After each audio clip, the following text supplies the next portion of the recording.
தன்னை வேண்டா வேண்டான்னு வெறுத்து ஒதுக்குற சரவணனுக்கு பதிலடி கொடுக்கிற விதமா தங்கமயில் எனக்கு விவாகரத்து வேணும்னு உறுதியா கோர்ட்ல சொன்னது உங்களுக்கும் பிடிச்சிருந்தா இந்த வீடியோவுக்கு லைக் பண்ணிட்டு வாங்க நாளைக்கான ப்ரோமோக்கான ப்ரெடிக்ஷன் என்னன்னு பார்க்கலாம். கோர்ட்ல ஜட்ஜ் 2 பேத்துக்கிட்டையும் முடிவை கேட்டதுக்கு அப்புறமா இறுதியா தீர்ப்பு சொல்றாங்க.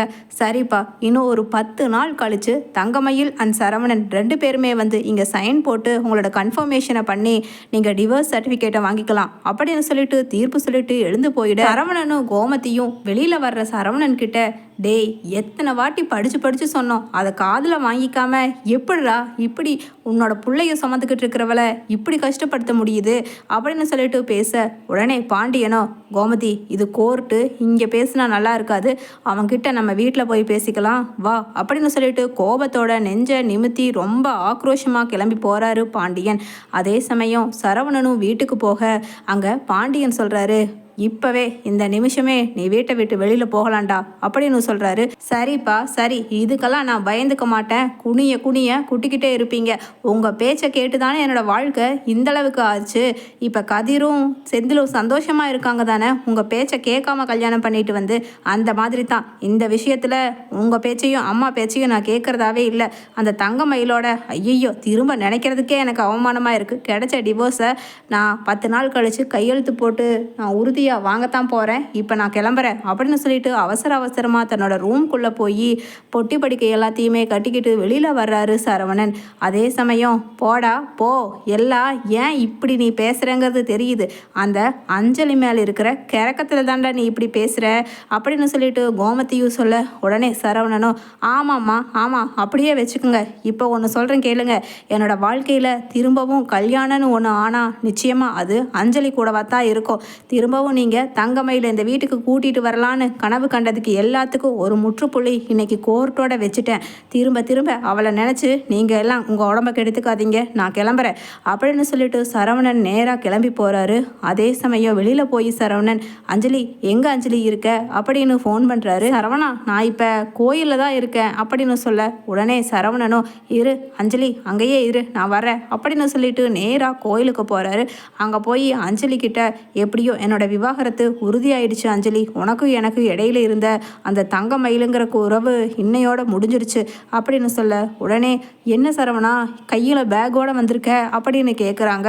ஆமாம், எங்கள் வீட்டில் இருக்கிறவங்க எல்லாரும் என்னமோ நான் தப்பு பண்ணவனை போலையும் நான் துரோகம் பண்ணவனை போலையும் இப்போ அவை என்னமோ நல்லவளை போலையும் மாறி என்ன ஒரு வில்ல நாட்டை பார்க்குறாங்க அஞ்சலி, அதனால தான் நான் கிளம்பி வந்துட்டேன் அப்படின்னு சொல்லிட்டு சொல்கிறேன். உடனே அஞ்சலியோ, சரி அவ பேச்சே இனிமேல் வேண்டாம் சரவணா, வா நீ எங்கள் வீட்டுக்கு போகலாம் அப்படின்னு சொல்ல, உடனே இல்லை அஞ்சலி, நாம் 2 பேரும் சமுதாயத்தில் ஒரு உறவுங்கிற பந்தத்தில் ஈடுபடாமல் எப்படி உங்கள் வீட்டில் வந்து நான் தங்க முடியும் அப்படின்னு சொல்ல, சரவணா அப்போ நீ எங்கள் வீட்டுக்கு வா, எங்கள் அம்மா நிச்சயமாக கையால் தாலி எடுத்து கொடுத்து என் கழுத்தில் கட்ட சொல்லுவாங்க, அதுக்கப்புறம் நீயும் நானும் கணவன் மனைவி தானே அப்படின்னு சொல்ல, உடனே சரவணனும் சரி அஞ்சலி சரி வா கிளம்பலாம் அப்படின்னு சொல்லிட்டு நேராக வீட்டுக்கு போகிறாங்க.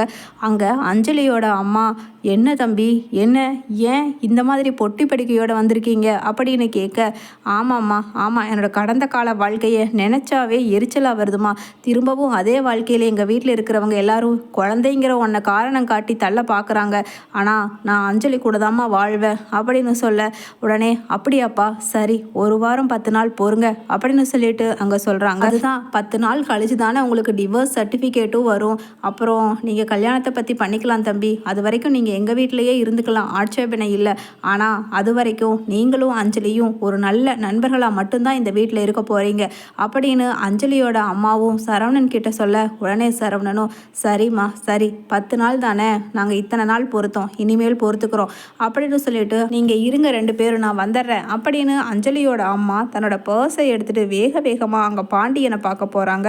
பாண்டியனும் இவங்க யாரு அப்படின்னு சொல்லிட்டு யோசிக்கிறாரு. என்ன பார்க்குறீங்க பாண்டியன் அண்ணன், நான் தான் அஞ்சலியோட அம்மா, அதான் உங்கள் பையன் சரவணை என் பொண்ணை லவ் பண்ணுறான்னு சொல்லி 2 பேர்த்தையும் சேர்த்து வைக்கக்கூடாதுன்னு நீங்கள் என்கிட்ட வந்து ஒரு 5 வருஷத்துக்கு முன்னாடி பேசுனீங்களே, நீங்கள் மறந்துருக்கலாம், ஆனால் எனக்கு உங்கள் முகம் உங்கள் கடை எதுவுமே மறக்கலை அப்படின்னு சொல்லிட்டு பேச, உடனே அப்படியே ஆக்ரோஷமாக எழுந்திருச்சு கோபமாக அஞ்சலி மேலே இருக்கிற ஆத்திரத்தை அவங்க அம்மா மேலே முகத்தில் காமிக்கிறாரு பாண்டியன். உடனே அவங்க அம்மாவும் புரியுது, அப்படிப்பட்ட அவளை அதாவது உங்கள் பையனை இழுத்து போட்டு வச்சிருக்கான்னு சொல்லி உங்கள் குடும்பத்தில் இருக்கிறவங்க எல்லாம் எல்லாருமே கரிச்சு கொட்டுற அஞ்சலியோட அம்மானு என்னை தெரிஞ்சதுக்கு அப்புறமா நீங்கள் ஆக்ரோஷப்படுறது நியாயம்தான். இருந்தாலும் நான் எதுக்காக வந்திருக்கேன்னா, நானும் ஒரு பொண்ணு, இன்னொரு பொண்ணு, அதுவும் கர்ப்பமாக இருக்கிற பொண்ணோட கணவனை அபகரித்து என் பொண்ணுக்கு கல்யாணம் பண்ணி வைக்கிற அளவுக்கு நான் ஒன்றும் கல் நெஞ்சக்காரி இல்லை தம்பி அப்படின்னு சொல்லிட்டு பாண்டியன் கிட்ட பேசுகிறாங்க. உடனே பாண்டியனோ அப்படியா, சரி சேர் எடுத்து போடுங்க அப்படின்னு சொல்லிட்டு பக்கத்தில் இருக்கிற செந்தில் கிட்ட சொல்ல, உடனே செந்திலும் சேரை எடுத்து போடுறாரு. உட்காருங்க அப்படின்னு உட்கார சொல்கிறாரு. குடிக்கிறதுக்கு ஏதாவது அப்படின்னு கொஞ்சம் கொஞ்சமாக பேச்சும் பாண்டியனுக்கு வருது. அதெல்லாம் வேண்டாங்க, நான் உங்கள் மருமக மயிலை பார்த்து பேசணும். எப்படியாவது உங்கள் பிள்ளைய உங்கள் மருமக கூட நான் சேர்த்து வைக்கணும். என் பொண்ணு அஞ்சலியையும் அவன் புருஷன் கூட சேர்த்து வைக்கணும்னு தான் நான் நினச்சிக்கிட்டு இருக்கேன். ஆனால் அவள் தான் புகுந்த வீடுன்னு இருந்தால் எல்லாம் இருக்கத்தான் செய்யும். கொஞ்சமாவது அனுசரித்து நடந்துக்கணுங்கிறத விவரம் தெரியாமல் எடுத்தவங்க கவுத்தனை கோபப்பட்டுட்டு சரவணனுக்கும் இப்படி ஒரு வாழ்க்கை அமைஞ்சதால அப்பாடா நம்ம மறுபடியும் இந்த வாழ்க்கையில் இணைஞ்சிடலான்னு சொல்லி அவள் தப்பு கணக்கு போட்டு சரவணனோட வாழ்க்கையையும் சேர்த்து கெடுத்துக்கிட்டு இருக்காங்க அப்படின்னு சொல்லிட்டு அங்கே சொல்கிறாங்க.